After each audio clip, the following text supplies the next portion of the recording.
Now, this game was played between two strong international masters. It was a bullet chess, a rated game 3 years ago, and those two international masters you are very familiar with. First one being, of course, Eric Rosen, and second one being Crew 64. Now, if you're thinking, no, I don't know Crew 64, who is he? You know him very well. He teaches chess very well on his YouTube channel. He recently crossed 1 million subscribers as well, and he's very funny and flashy too. Yes, Gotham Chess. So Gotham Chess and Eric Rosen collided in this bullet chess game, and I specifically chose this game because it is interesting and very instructive as well at the same time. I hope you enjoy it, and if you do, please do subscribe to the channel as well.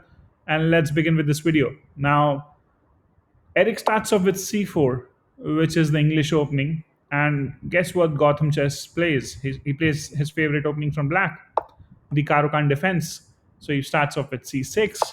Eric plays e4 here, which is also called as the accelerated Panov attack now.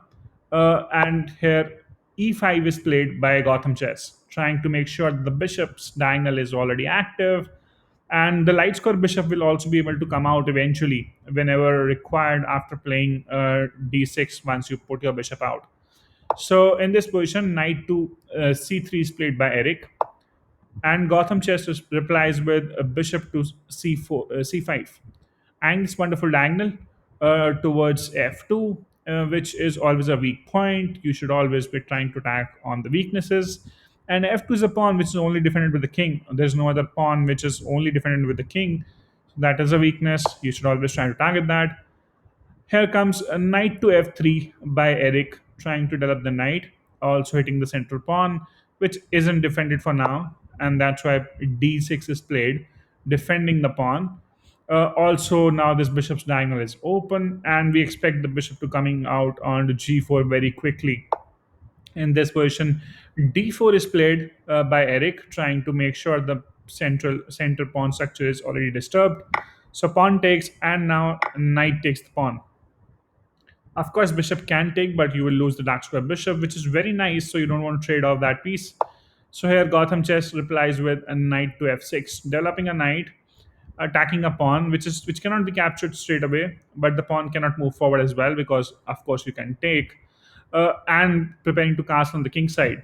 And now in this position, Eric responds with a bishop to e3. Now, bishop to e3 is kind of a move where you are making sure that your piece is developed on a good diagonal as well. And you are now willing to move the queen out maybe and then castle on the king's on the queen side. That is a possibility which can happen in the near future. And in this position, knight to g4 is played by Gotham Chess, attacking the bishop, making sure that he can take the bishop. And if he does, Eric will have to take back with the f pawn, which will weaken up this diagonal once queen comes down, of course. So that looks bad. And now what to do? He tries to save the bishop by going up rather than going down, because of course if you go down the knight is lost. If you go completely back, that's undevelopment, and again you don't want to undevelop your pieces, so he chooses to go with bishop to f4. But this is met with queen to f6 by Gotham, and queen to f6 is very strong move, and there are a couple of reasons for it. A, bishop takes knight, and now he cannot take back because queen is also pressurizing the same spot.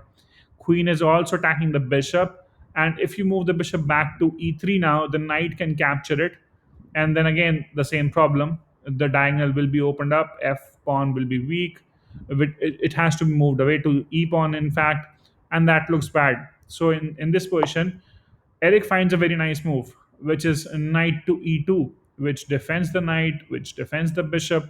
And to be honest, I didn't spot that move to begin with, and that's a very nice move because it solves both the problems.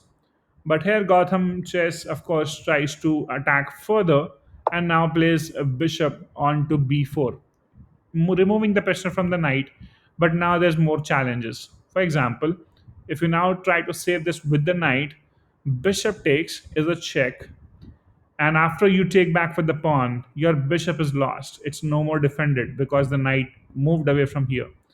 In fact, the bishop can be captured straight away as well if you just put your knight here rather than just losing a bishop for a knight. That can also be a possibility. And the problem here is if you try to defend with the bishop, which Eric does, suddenly you see, oh no, that's a checkmate. That's what happens. And in this position, Gotham Chess wins against Eric Rosen in just like 10 odd moves, I believe. Yeah, 10 to be precise. So in 10 moves, Gotham Chess defeated Eric Rosen. That was 3 years back in a bullet game. I hope you enjoyed it. If you did, please do subscribe to the channel as I asked you in the opening as well.